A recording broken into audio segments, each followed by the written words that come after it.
Tour of Luzon 2026 Stage 11, hawak na sa mga Team 7-11 ang team classification matapos nahawakan ng sa mga Team Go for Gold. Ilang states na talagang nagtatagumpay ang mga Team Go for Gold, pero pag abot ng stage 10 sa Tour of Luzon, talagang napaka ganda yung kanilang laban.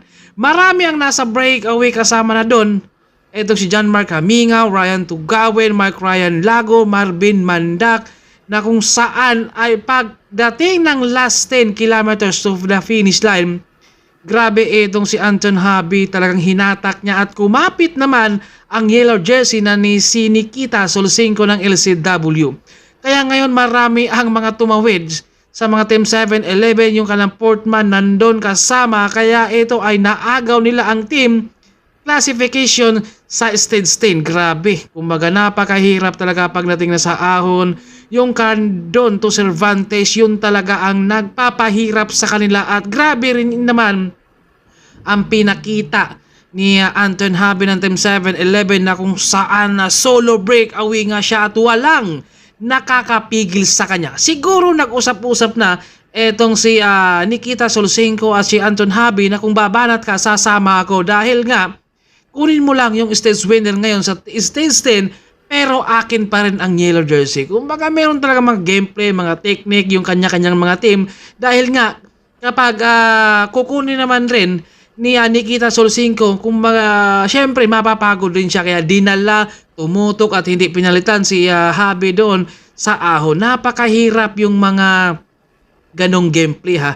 Pero kapag climber ka talaga, alam naman natin na ang mga taga-ibang bansa ay napakalakas talaga at world tour talaga yan, kaya napakahirap pigilan yan. At si Ronald Kita rin sa taon ng 2026, grabe yung kanyang pinakita. Kumbaga pick talaga to niya, dahil kakatapos lang ng national ay talagang na gold medalist to ng road race, at nandito naman si Daniel Gold na talagang nag-solo breakaway sa stage 10. Grabe din yung pinakita, kakaiba talaga ang mga laban natin na kung saan, kumbaga akala natin yung mga nasa breakaway na nahahabol pa talaga ang mga nasa harapan. At dito naman sa ating stage 11, ibibigay kaya muli sa Team Go for Gold o hahawakan at talagang paninindigan nila hanggang dulo, dahil kaabang-abang na naman sa ating stage 11, patag ang ating ruta. Kaya ito ay mag-i-enjoy talaga yung mga malalakas pumanayan. Kumbaga sila naman ang makakabawi, dahil sa ating stage 10 nga nahirapan talaga ang mga sprinter, lalong-lalo na yung mga walang pang-ahon. Kumbaga dito naman sa ating stage 11, kumbaga 6 na ikot tayo dito sa may Candon bago tayo pumunta ng San Juan. Kaya abangan natin kung sino naman kaya ang ating stage winner, maaagaw kaya muli sa mga Team Go for Gold and team classification na talagang nakuha na nila ngayon dito sa Team 7-11 sa stage 10 ha.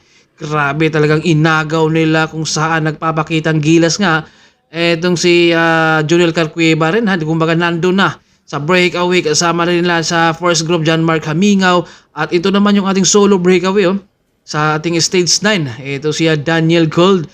Grabe, kumbaga nagkalituhan, nagkaligawan, kaya ito medyo talaga nga merong mga nananalo. Akala natin doon si Benedict Soriano na ang mananalo, yun nga lang hinabol naman ni Daniel Gold. At true na kita sa taon ng 26, talagang grabe yung kanyang ginawa, matinding ahon, para bang yung kanyang panay ay talagang napakahirap sabayan. Talagang nagpapakitang gilas talaga siya, at Mervin Corpus talagang pasok din ha.